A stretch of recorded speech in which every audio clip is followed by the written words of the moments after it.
Yo, yo, yo, what up, beautiful people? And we back 2 We times are this week, back. man. Look at this. Yeah. Yeah, our Yeah. very first preview episode of 2022. I'm proud of ourselves Yeah. after But our it was we had to do this on purpose. We had to see like how we really like this Bears team and how we really like each other cuz yeah. Yeah, I feel like if it was trending towards the way that it was trending for the first 4 weeks, we probably yeah. wouldn't have done this. Yeah, exactly. Exactly. And then we would have took it out on each other. It would have been things would have just been Y- so petty like, yeah. you know, you know, like Yeah, Bruce, your we love for LeBron is just it's too much to bear now. So I don't wow. want to do this with you anymore. Yeah, I Every expect stuff like episode. that. So I don't yeah, know how you do it. I don't know how you keep bringing LeBron see, into these this episodes. is this is this is what I'm talking about. If the Bears didn't make the moves that they made, this probably wouldn't happen because I feel like you get more and more upset about how I bring LeBron to these different types of It's just episodes. So it's unnecessary. It's so yeah, unnecessary. I mean, to But each his anyway, own. okay, I'll leave it at that. All right. Welcome everybody to episode 15 of Bear Down Breakdown. This is our very first game preview episode. Um, we have a special guest that we will bring in a minute. Yes, sir. But yeah, it's the first preview episode. Obviously, for those of y'all who are watching live, you look at Bruce's background. We are previewing Week 9, Bears versus Dolphins. Yeah. Should be an interesting matchup. But before we talk football and before we bring our special guest in, I just want to ask B, as I do every episode, how you doing, bro? I'm good, man. The week is almost over with, so it's cool. I've been kind of chilling this week, laying low. New job on deck next week, so I'm excited about Yeah, that. nice. But yeah, just kind of mentally just preparing for that, man, and just kind of taking it all in, man. And Nice. most importantly, like I'm excited as a Bears fan. Like I said this in the last podcast, like the stuff that they're doing, I'm like, man, that's the more I look at it, the Chase Claypool deal, the trading Roquan Smith, like even the Robert Quinn deal a few weeks ago, it's just I just feel like it steps in the right direction. You can't control certain things, man. Like you can't control what the results are, but you put yourself in a position to be a better team. And I feel like that's what the Bears did. So like overall this week, man, I'm happy as a Bears fan. Yeah, And I know this is a Bears podcast, but our Bulls are they playing well. And it's just good right now to be a just a Chicago sports fan right now. It's trending in the right direction. yeah, yeah. I Yeah. would agree. I would agree. How about you, man? How you been? I'm chilling. I'm Yeah. chilling. One of the cool things about having very young kids that go trick or treating is you can just basically munch on Facts. their trick or treating candy, and that's basically Facts. what I've been doing for the past 2 days. Yeah. Yeah. Um, just sitting on my couch and eating candy. That's probably not the best thing that I can do for my health Yeah. Yeah. or my teeth, Right. but should probably make a dentist appointment here soon. Haven't done that in a while, but Yeah. I mean, it is what it is. It's part of having kids. You just gotta Huh? expect it. And this is that time of year where you better start working out because if you don't, I mean, you Yeah. got Halloween, you got Thanksgiving, you Yeah. got Christmas around the corner, Right. and Right. for those of y'all who have them Christmas parties, Thanksgiving is not the only party where we go ham on the the cooking. Right. Because if you a person of color, mostly are the Mm. parties that I notice where they cook for both Thanksgiving and Christmas, and No they doubt. go ham No for doubt. both. So Yeah. Yeah.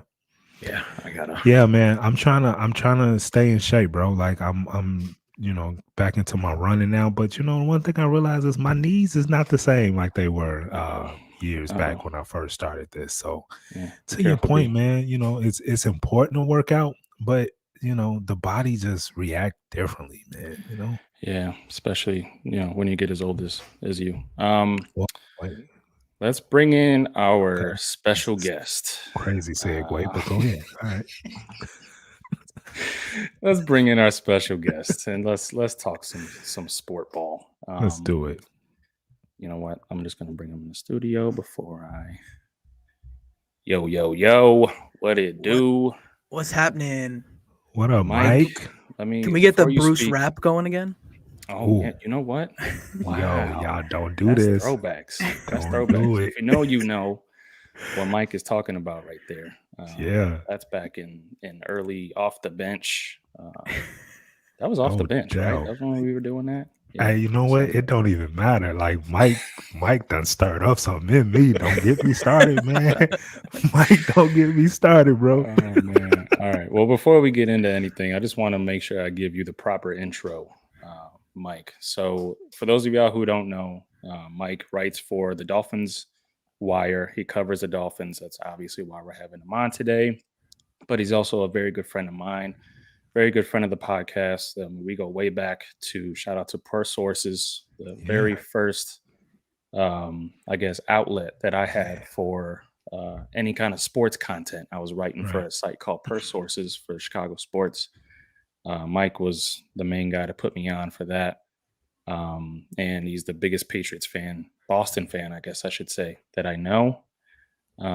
Sorry for the L that we had to hand you guys on that Monday night, but we tried to have him on to preview that game as well, but the schedules didn't work out. But yeah, thank you, Mike, for hopping on, bro. We appreciate you. No, I'm glad to be on. Like you said, we've known each other for a long time. I've been listening to this podcast since the very first episode, 4 different names ago. My favorite LeBron James podcast. This is the number one. I'm here for it every week. I've listened to every single second, so I'm glad to finally be here. Appreciate that. Appreciate that. Although let's hold off on calling this the LeBron James podcast. I don't know if I appreciate the number Okay. one rated LeBron James podcast. It's an idea. We could just Look what you've done. Look what you've done. put that Bruce. in idea hat. Wow. Okay. Look what you've done. All right. Mike Anyway, said it. Mike said it. I'm gonna pretend like he. Anyway, let's jump into some football talk. So, of course, we got the Bears playing the Miami Dolphins this week. I don't know what the spread is. Do you guys know what the spread is? I didn't really look. I would imagine that the Bears are underdogs in this game. I did have it up. If you give me just 1 second. Yeah, no, you're good. Dolphins -4. Yeah. Dolphins -4. Okay. Giving the Dolphins 4. All right. Okay. So for people who don't know, for maybe casual NFL fans, Mike, why don't you go ahead and give us a synopsis of this Dolphins squad and what we can look forward to on Sunday? Yeah, it's been a roller coaster, to be honest, in the last 12 months. So you went from Brian Flores, who was a kind of a no-nonsense head coach, a good coach, but a guy who maybe wasn't the most liked around the building by his players, by his coaches, by ownership, kind of a little bit of everything. We saw the scandal that played out with that, and we saw the scandal that played out with tampering with Tom Brady. It's been a lot of storylines, but on the field. They acquired Tyreek Hill to pair with Jalen Waddle. They brought in Raheem Mostert, Teron Armstead this offseason. They kept Xavier Howard and Emmanuel Ogbah. And then just this week, they've brought in Bradley Chubb and Jeff Wilson Jr. When Tua Tagovailoa is on the field, this is a different team. In the games that he has played and finished, obviously he's had couple different head injuries this season. Whether you believe they were head injuries or not, I believe they probably were. Yeah. Every game that he has played and finished, the Dolphins have won. So they are riding well when he's in the lineup. And last week he looked like Alabama Tua again. Gets the ball into his guys' hands. Tyreek Hill and Jalen Waddle, two of the most elite playmakers in the game at this point. If you can get the ball into their hands quick and fast and let them do the rest, that's all he needs to do, and he's doing it at an extremely high level right now. Nice. Okay. So yeah, I mean, like you mentioned, the 3 games that Tua didn't finish, he didn't play the full games. They lost. They lost those 3 games, but 5-0 when he does start and finish a game. And I'm looking at the Dolphins just overall defensively, and it seems like they're. I don't know if this is a like playing from the lead kind of thing, but it looks like they have one of the league's worst pass defenses and one of the league's best rushing defenses. And I know you said that they just picked up Bradley Chubb, so I'm sure that will help. Mhm. But is that a testament to the Dolphins usually starting off hot offensively? Yeah, they've had some leads that they've built early. They've had some come from behind wins. So everything that they've done this year has kind of been all over the place. I think most of the issues have come from two places. The number one being injuries. They started off the season. Byron Jones had off-season Achilles surgery, and he has not played a single game yet this year. Meaning your opposite cornerback was going to be your nickel cornerback, Nick Needham, who then tore his Achilles, and your starting safety tore his ACL a couple weeks back. So they're pretty decimated with guys like Keon Crossan and an undrafted Cater Kohu from like a Division II bottom of the barrel school playing significant reps here. And I think that's been one of the big issues. And then the other one has been penalties. They've been one of the most penalized teams, and it's like unforced things. If you watch the game last week, they had like I think there was 17 total penalties called on them. Not all of them were accepted, but a lot of them were lining up offsides. They had like 6 or 7 offsides penalties. I've never seen something like that. Wow. Unforced stupid penalties. So I think that's big part of the reason why some of these teams are either sticking around, getting more yards, because they're hampered and they're also not playing to the best of their ability at this point. Mike, let me let me ask you a little bit about Tua. So I know last off season, with he was in a lot of trade talks, especially when it came to the whole Deshaun Watson, situation. Just looking at him now, do you feel like he is that guy for Miami, for the Dolphins moving forward? So the guy conversation is always a tough one, right? Like it's different for different people. Like I think there are guys. Tell us about it.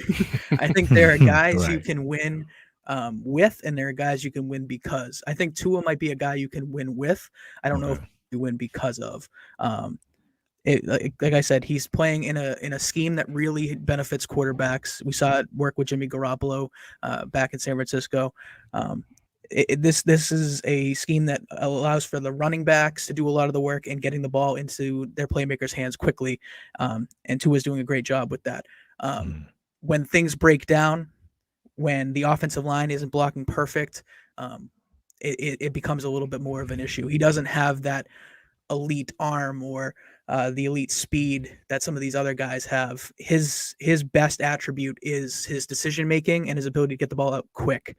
So when he's not able to do that, things look a little worse. So if you were to ask me if Tua is the guy I would want to pay a $40-50 million contract to, probably not. But if he's willing to be a guy who you'd pay maybe one of the lower level deals to of starting quarterbacks, I would definitely consider that. Just he's got to show a little bit more and stay healthy too, because that's been one of the bigger things as well. Gotcha. My next question is on the defensive side of the ball. I know one of the the main stalwarts there is Xavier Howard, cornerback. Just kind of looking at his play this year, do you still consider him being one of the top shutdown corners in the league? Yeah, his season's been pretty interesting. He's dealt with a couple groin injuries at the same time, which kept him out of games and limited him in others.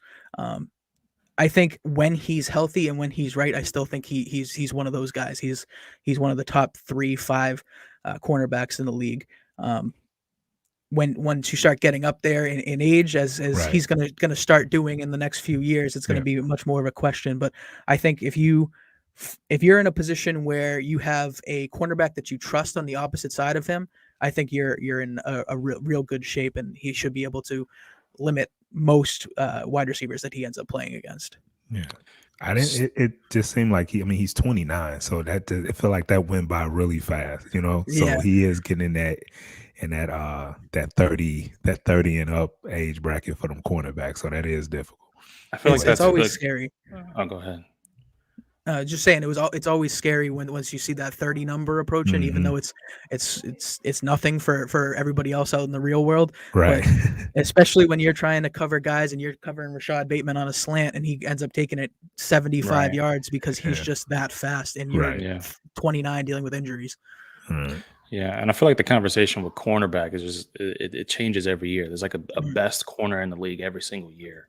I think it's a testament just how difficult that position is to play nowadays. But Exactly. It reminds me of like bullpens in baseball. Like right. you almost never find guys who are consistently the best of the best every year. It's kind of Yeah. a rotating conversation. And when you can Definitely. find those guys, you pay them and they're great. Right. Yeah. Right. Yeah. Great So comparison. staying on the defensive side of the ball, I know you guys just picked up Bradley Chubb, and he's a Mhm. guy that, as a Bears fan, I'm sure terrifies the hell out of most of us, being that both of our tackles struggle a bit. How much do you anticipate him playing this week? Now that you guys just traded for him, and I'm hoping it's not a lot. Please say not a lot. I don't think he'll be a full participant in this game. Mike McDaniel, if anybody has not seen his clips of his press conferences, he's like he's a different dude. He's one of the funniest guys in the NFL to me right now. Like his dry humor is hilarious. Like they asked him, I believe yesterday, how much Chubb and Jeff Wilson were going to be playing, and he said, "I don't know. Bradley Chubb is probably going to play defense. Jeff Wilson's probably going to play offense, and that's kind of the way I wanted things to go." So so he's not giving us any insight there, but I would say probably going to be like a 40 to 50% of the snaps type thing. He'll probably get some good run. The problem is they also have a ton of good edge guys. Like you have Jalen Phillips, who set the franchise sack record for a rookie last year.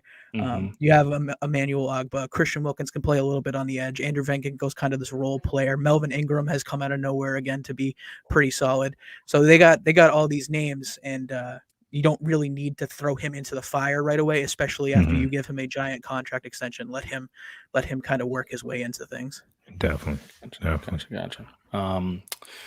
Just from a perspective of a guy who's, and I know you cover the Dolphins, but you're also a New England fan, Patriots fan. I know you know a lot about successful organizations. You guys obviously have one of the greatest dynasties of all time. Not to toot your horn too much, but I just want to get your perspective on what the Bears are doing right now under their new regime. Ryan Poles, Matt Eberflus, they're doing things a lot differently than what we're used to here in Chicago. And you got a lot of Chicago fans kind of either hate Ryan Poles or they love Ryan Poles. I feel like there's not a whole lot of in between. But from your view as a guy who's seen, the greatest quarterback play for your team and constant genius moves by Bill Belichick, I just want to get your view on what you think about what the Bears are doing right now.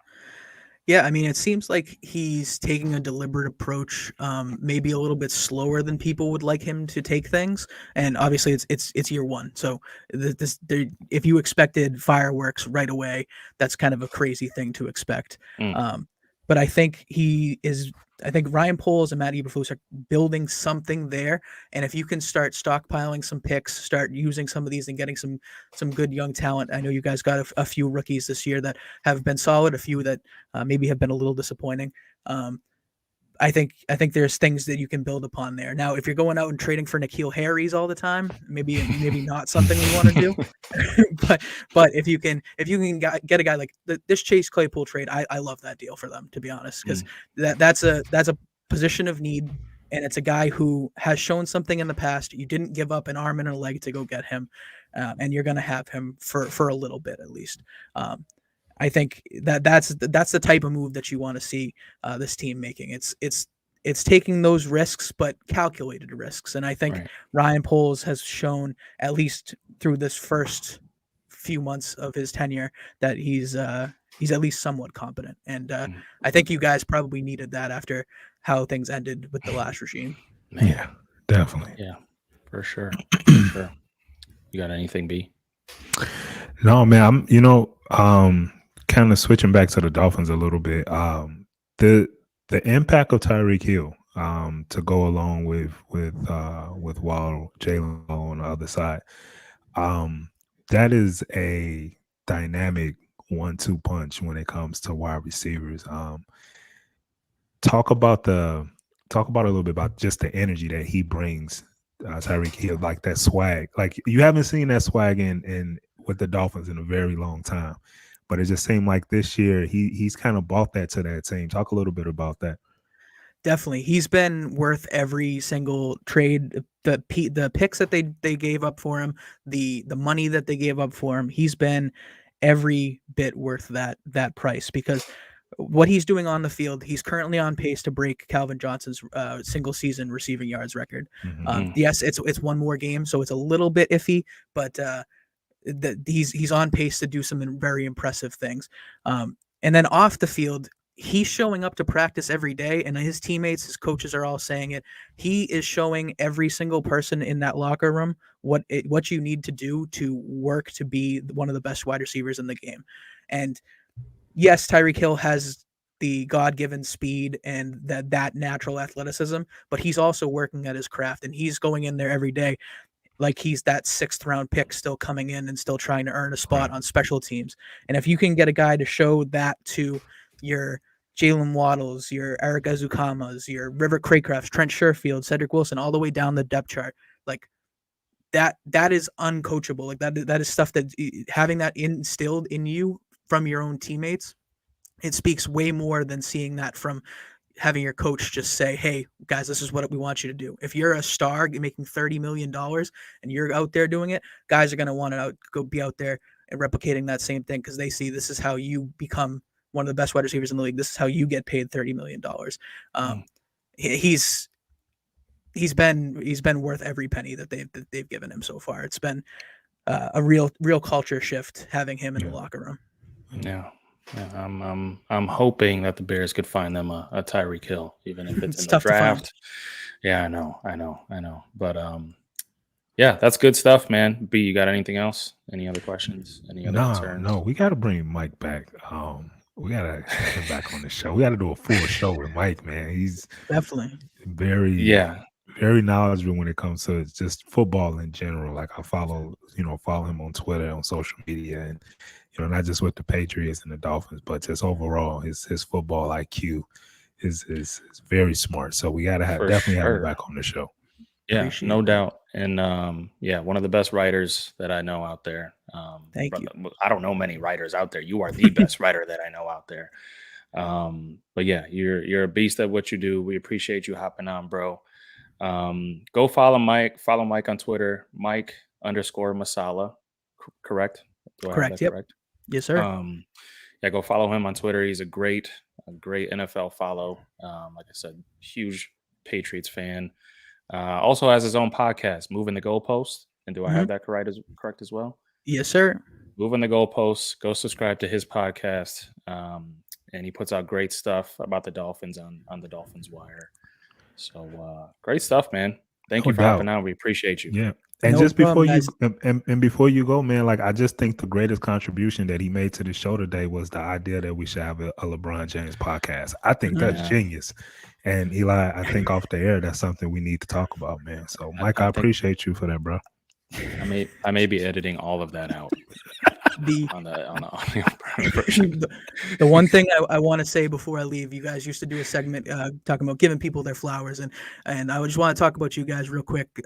Listening to this podcast for years through different names, you guys make a really entertaining product. And for somebody who's not a Bears fan to sit down and dedicate an hour, 2 hours worth of time a week out of my day to listen to Bears stuff, it speaks to what you guys really do here. And you guys always got a fan of me. You guys know I'm always here to hop on. I appreciate everything you guys do. Wow, bro, make appreciate me emotional, you, man. bro. My God, I know, man. Jesus, I have to end the podcast right now. Right. Damn. Well, Mike, we appreciate you so much. Thank you. Thank you for hopping on, and thank you for always listening. Got you guys. Sure, we'll talk to you soon. Absolutely. Appreciate you guys. Peace out, Big Mike. Appreciate you, bro. Have a good one. Man, Mike knows his stuff. That was hey, good man. stuff. Hey, he took it back with the giving out the fly. I forgot that, bro. I forgot that segment that we did, man. He tied that together really well. I got to Man. send him some flowers. Good Lord. That Some edible arrangements. was good stuff, man. Yeah. That was great stuff by Mike. Like I said, covers the Dolphins. He knows. He was giving out names I never heard of. I mean, I was like, damn. Yeah. That, I mean, for Bears fans, I mean, that's as good as you can get. If No you don't know doubt. this Dolphin squad and you don't know what we're getting into on Sunday, Yeah. Listen to the that show. was I mean, he was doing all types of Shaquem Jackson. Who in the hell is Shaquem Jackson? oh man. Oh, that was great. That was great. Our first guest on Bear Down Yeah. Breakdown right there. That was some good stuff. No doubt. And you know what I forgot to ask him? Because I was just so ahead of myself. Score prediction. Should have asking him damn score prediction. That's my Yeah. bad. It's all good. But yeah, I'll go ahead and ask you, B. What do you think about this game and give me your score prediction? Hey man, Dolphins is about to come in here and just put up some points. I want to talk about just a high octane offense. It's not, and Mike talked about the scheme that the offensive coordinator and coach put Tua in to be successful. But I'm telling y'all, man, they have two of the best wide receivers in the game. I love Tariq Hill. Always been a fan of his from a football aspect. Speed kills, and he is the fastest wide receiver in the league. And I think Jalen Wallow just compliments him greatly. And of course, you know why Jalen Wallow is a fantastic wide receiver. You could just take a guess because of the school he went to down in the South. Roll Tide, Alabama. So you know the type of talent they produce. With all that said, man, they just got a lot of offensive weapons. Raheem Moser is their running back, former San Francisco 49er running back. They're they go back and forth with the tight end, Gesicki, I believe his name is. They go back and forth. I mean, but he's talented as well when his mind is in and they just, man, the offense that is special. I think this is going to be a high scoring affair because the last few weeks we've seen what this Bears offense is starting to do, starting to trust Justin Fields. I'm going to say Bears win. What? 37-34. They'll win by a field goal. It's going to come down to our kicker. Who is our kicker? Who is fantastic, by the way. Cairo Santos. Yeah. It's going to come down to him hitting the game winning. 37-34, bro. Because the Dolphins, look, they got Bradley Chubb. He could create some type of havoc like that. The defensive line can create some type of havoc, but I don't think they're better than Dallas's defensive line. And I saw what the Bears did, not only from a running aspect, but just what they did on offense. And one way to neutralize a high power offense is running the ball. And so the Bears can definitely do that. Just don't put, you want to limit the times that Tua can have the ball in his hands with that offense. Right. Best way to do that is to just, run the football. And the Bears are number one in the league in doing that. So I just think it's gonna be a shootout, man. So 37-34 Bears. Yeah, I agree. I agree with it being a high scoring game. I don't know about the outcome, but yeah, I mean my question to Mike when he talked about Bradley Chubb and said that he may not play for most of the game. I'm just scared of it being. Remember when we traded for Khalil Mack right before week 1, and he just was a game wrecker against Green Bay in that week 1 game. Just like he almost won that game just solely on single-handedly. Yep. And I remember. And I'm just scared that Bradley Chubb may have that kind of effect in this game because he is that good. For those of y'all who don't know, for you casuals out there, Bradley Chubb is a damn good pass rusher. It's the real deal. Yeah. So I'm kind of scared of that, but I do have a lot of faith in Luke Getsy. I do have a lot of faith that he will scheme up this offense to negate Bradley Chubb because Miami Dolphins have struggled to get to the quarterback. So Bradley Chubb is obviously the star of that, of the pass rushing core that they have there. Mhm. So, I mean, just look at what we did with Micah Parsons last week. He didn't really have a whole lot of an effect. Granted, he wasn't fully healthy, Right. which you could tell, but he didn't have a really big impact in that game in terms of getting to Justin Fields. So I think Luke Getsy draws up a similar game plan this week. Time of possession is going to be key, like you said, keeping that Dolphins offense off of the field, and just relying on that running game to score us some points. So, you know what? I agree with you. Bears What? take this game, Let's go. I think, and show their offensive prowess. It's going to be a high-score game. We just traded Roquan Smith. We traded away basically our entire deep defense in terms of our front seven. I feel Yeah. like. So Matt Eberflus talked a lot about playing the rookie Jack Sanborn out there in place of Roquan.